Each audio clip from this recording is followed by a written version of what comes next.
magpakilala na po kayo, sir. Number 1. Number 1. Sige pa, sir. What's up, madlang people?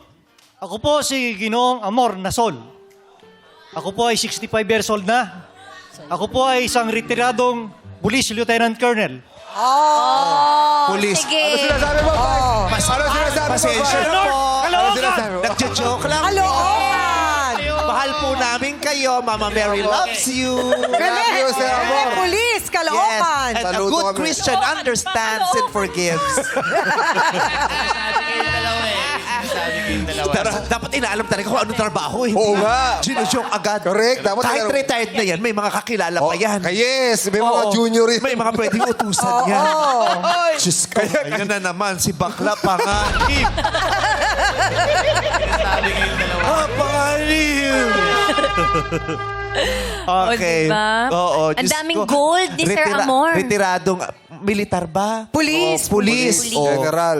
Top. Tingnan mo. Pangkalawakan. O yung number 2, kakilala niya yan. Bakit? Tipster naman. Hindi! Oo.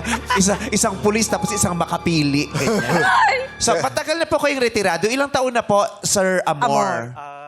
Pakitaas po yung mic. Nag-retire ako ng 2015. So, 2015. 10 Siya ay years. 55 years old kayo nung kayo nag-retire. Kasi 2025 ngayon. 56 years old. 56 Kasi years old. sa amin, sa police tsaka sa military, age 56, mandatory i-retire. I-retire. Whether you like it or not. Yo. Kahit general? Hindi po. Kahit po general ka na, kung nag-age 56 ka na, i-retire. Mandatory pala yun. Pero may mga... Parang ang daming general ako nakikita sa TV na na parang nasa serbisyo pa. Baka stress lang. Baka 53 lang sila pero Baka stress. 50 lang Isipin, sila. nakaka-stress Mukha din lang yung humawak. matanda. Oo, nakaka-stress din yung trabaho. 34 lang pero stress kasi. Kaya kala natin that mag-retire. Alam mo, bata pa, pero ano. Oo, kasi yung mga general, nakaka-stress talaga yan. Yes. Mga Mahirap. police, diba? Kaya minsan 35 stress. Alam mo, para hindi mukha kayong dapat mag-red lipstick po kayo. Mga sir, i-red lipstick natin yan. Tapos, kailangan yung hairstyle i-adjust din. Nakita mo to, di ba? Oh. He-Man. Natatanda niyo yung buhok ni He-Man. Oo nga. At saka yung He-Man. At saka yung si Lord sa sa Shrek. Yung kalaban. Kalaban. Lord something. Anyway, retirado. Ano na pong pinagkakaabalahan nyo matapos kayong magretiro sa serbisyo? Nung nag-retiro po ako po yung nag-join sa simbahan. Ako po ay nagsisilbi as lay minister. Apo. Tapos nagmembro din po ako ng Knights of Columbus sa aming Council 9459.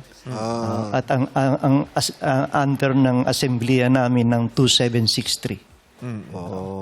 Doon po sa Orduha po yan. At Orduha, least Caloocan. active pa rin yung buhay nyo, no? Maraming After ginagawa. mag-retire. Active pa talaga siya. Eto nga't nasa dating game siya. Yeah. Di ba? Yes. Sino po- sino po- Pagets. Oo. Sir Amor, sino po ang Hikayat po sa hikayat sa inyo. inyong sumali dito? Actually, wala namang nagkikayat. Pero may classmate kasi ako sa high school.